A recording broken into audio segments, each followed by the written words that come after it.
Welcome to episode number 9 of ECW on FX, and it's the post pay-per-view episode, so an important show for us going forward. But before then, I also wanted to note CyberSlam is coming back. It's going to be on ECW.com still, and it's now going to serve as our B show. That means that it's going to involve the people who aren't heavily featured currently on ECW on FX, as well as see me bring in some people who are in the WWE development system, people who I want to bring through and see if they can be part of the new breed of ECW, and also unemployed people on my shortlist, and local talents who I want to give a chance to, people who I might not be 100% certain. Brian and Nigel came in, and of course I knew they would be good enough for the main show, but other people I see potential in, but based on their overness, based on their performances in other promotions, they might not be at that level yet. So people who I want to try out will be used on CyberSlam, and I'll probably put a screenshot of the show at the start of every episode of ECW on FX. You can just follow along what's going on the secondary show, the secondary storylines, and the secondary guys who might not necessarily be involved in the big stories going forward. ECW on FX inside the Jaffa Shrine Centre begins with a video package which shows some footage from Living Dangerously, as well as still images from the finishes of the key matches. This is done to get those who didn't buy the pay-per-view back up to speed. I think only about 10 to 15% of our viewers bought the pay-per-view, so it is made clear that the replay is still available, but in order for this show to make sense, of course, people need catching up to speed, and that's what this opening segment does, as well as the commentator's introduction to the show. We go straight into an opening match. I would usually go into a promo segment building on one of the storylines from the pay-per-view, but I wanted to take the 10 minutes here for the commentators to just run down what happened, talk about the action-packed pay-per-view put over Living Dangerously 2007, while we also had a very good match ongoing in the ring. Ricky Reyes is a replacement for Rocky Romero, who originally was supposed to be in this match, and then when I tried to book the match, it reminded me that he had a minor concussion from the pay-per-view, so he'll be out for another few days. He will be back next week and be able to compete, but I didn't want to risk him with it being a concussion. Low-Ki picks up the victory in 10 minutes and 3 seconds with a Warrior's Way. This is actually Ricky Reyes' second match of the night because he competed on CyberSlam before I knew that I'd have to put him in this match. But it's a good match that gets the crowd buzzing, so I'm really happy with that as an opener. Low-Ki stands tall following his victory, and the commentators put over the performance that he put in, with it being just a few days after Living Dangerously. The intensity of that match resulted in both Rocky Romero and Xavier being unable to make it to the building tonight. Rocky Romero is a legitimate injury, while Xavier, we're working the storyline of his recent struggles. He faced Sonny Siaki. While he won that match, it left a mark on him, and he is in a bad physical condition at the moment. We then go into a good promo from CM Punk, who is approached by the new interviewer Becky. We've got Jade, who does it in the ECW interview area, that backdrop set, whereas Becky is going to be more the roaming interviewer. She's been on a few times since we came to FX, but I've actually signed her to a contract now.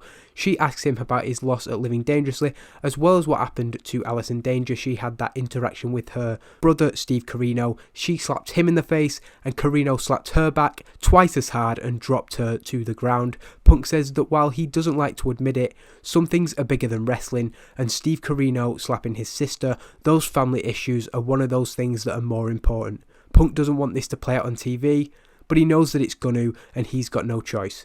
That means that his job is to simply support Allison however he can, and she wants to talk to Steve Corino in the ring alone tonight, and he will respect those wishes. So it's a great gimmick for a bitch gimmick for Becky Bayliss. I didn't choose that was just her natural gimmick, but maybe that's something I need to play into her interview as being a bit of a contentious figure. Speaking of gimmicks, we are changing CM Punk's gimmick to a man on a mission gimmick. He is focused now after that defeat to Paul Burchill. His mission currently is making sure that Allison Danger is able to speak to her brother and feel safe around him.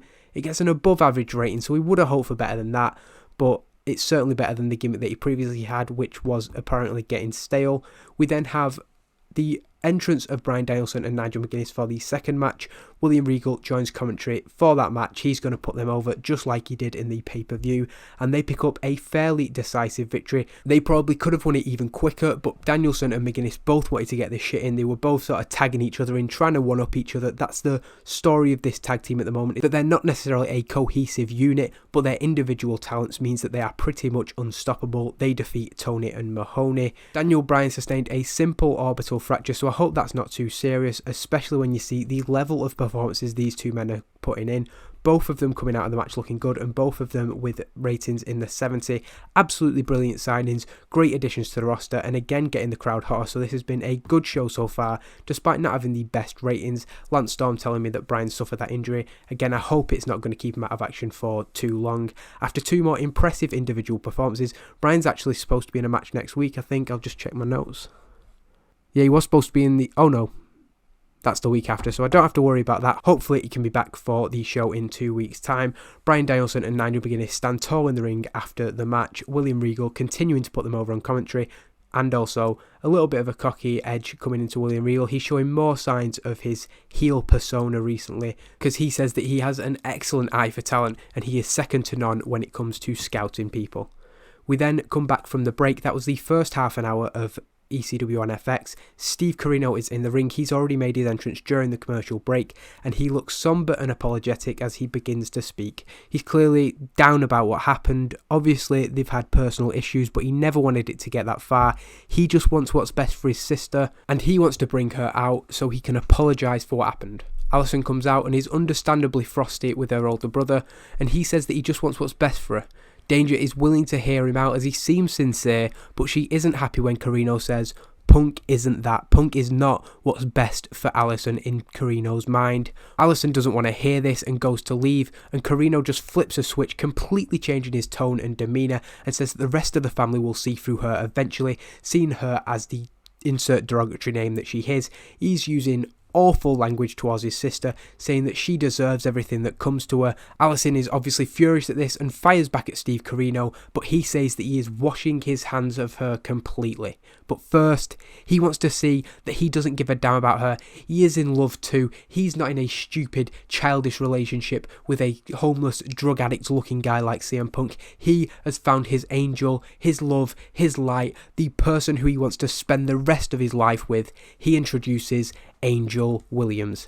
Angel comes down to the ring and kisses Steve Corino in front of Alison Danger, almost reminiscent of how Kevin Furtick and Shelly Martinez used to. Over the top, right in her face, just looking to get under her skin. It works because Alison takes down Angel Williams. Joey Styles gets his call of catfight, and the two are battering each other in the ring. Corino tries to come between them. Punk comes down and pulls them apart. He leads Alison Danger away. She is understandably very emotional about what's happened. Steve Corino not only using that awful language, but trying to rub in her face that he's in a relationship while trying to break up her own. Usually I would not script Steve Corino in a promo, but with it being Alison Danger's first time having a proper long form promo on the show, it was a 10-minute segment this, I did script it just to be safe, and it's a decent rated segment. Maybe it could have been better if I let them go off script and they both improvised well, but we played it safe and I am happy with how that's come out, and the storyline continuing, and it's only going to develop from this point. Reintroducing Angel Williams. She was previously with Elijah Burke before he left the company, so she's now aligned with Steve Corino. I'm glad to reintroduce her as a character on the show because I think she can be a good part of ECW on FX,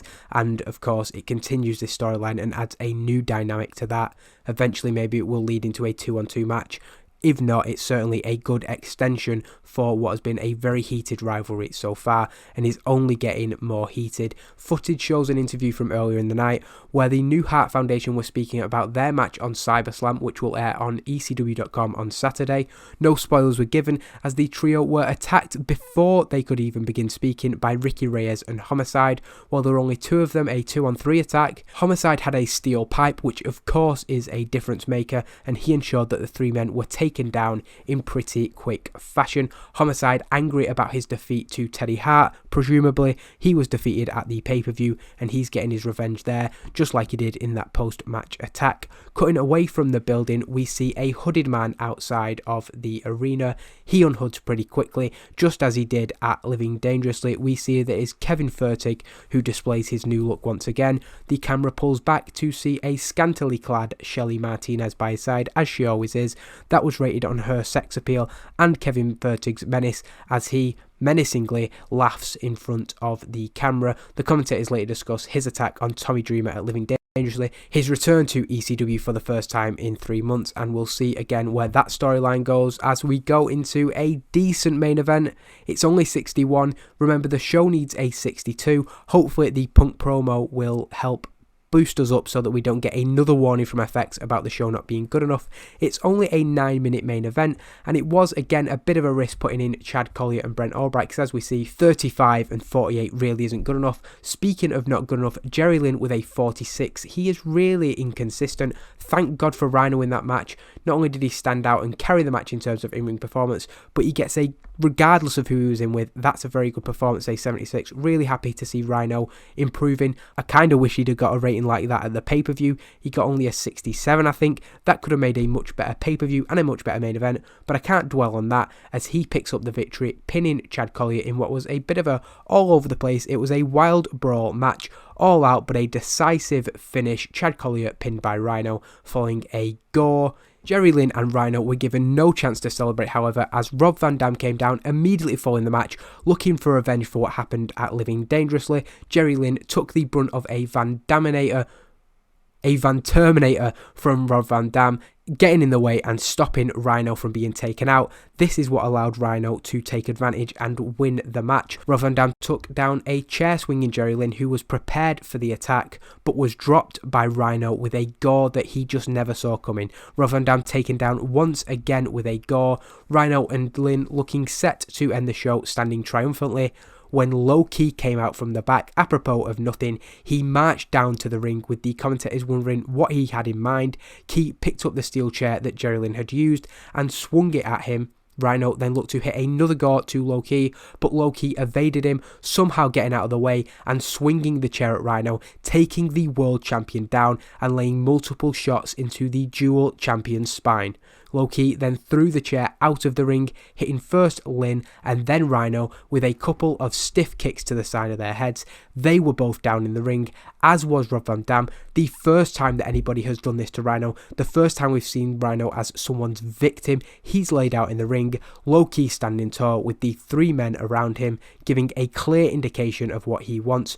Low-Ki in a very good segment there, a 63 to end the show, which will also help the end rating and gains heat to the storyline. Low-Ki standing tall, and he may well be the next contender for either the World Championship or the Television Championship. We'll find out on a future episode. We increase our popularity in 41 regions, and a 63 means we are above the threshold. I was worried at certain points in the night, not very many great segments and a main event that fell below the minimum requirement, but we've just made it above the required rating, and I'm pretty sure next week's show is going to be even better. I've currently got penciled in as the main event Rob Van Dam versus Teddy Hart. The way we book that match will have a huge effect on how it comes out, but I am looking forward to that, and I do think that'll ensure us a fairly decent main event rating despite it being a face on face match. We will see how the rating's done. If we get a post pay-per-view boost, we'll find out very soon. So it's a 2.61, again increasing our popularity and our ratings. We just keep getting better and better, I think. I'm pretty sure that is the best we've done so far.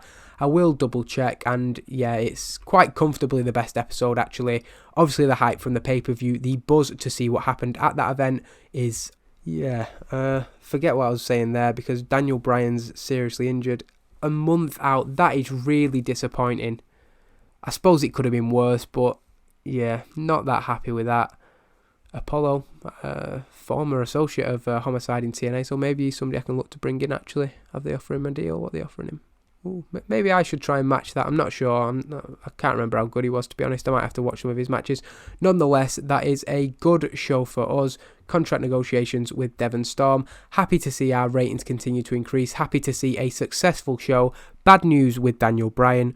I keep saying that. Bad news with Bryan Danielson. That's the end of the show, and hopefully we can deliver next week. Rob Van Dam v Teddy Hart. We're going to have to change a couple of things that were involving Bryan Danielson, but we've got a good show from what I can see on my notes here, so I've got high hopes for that.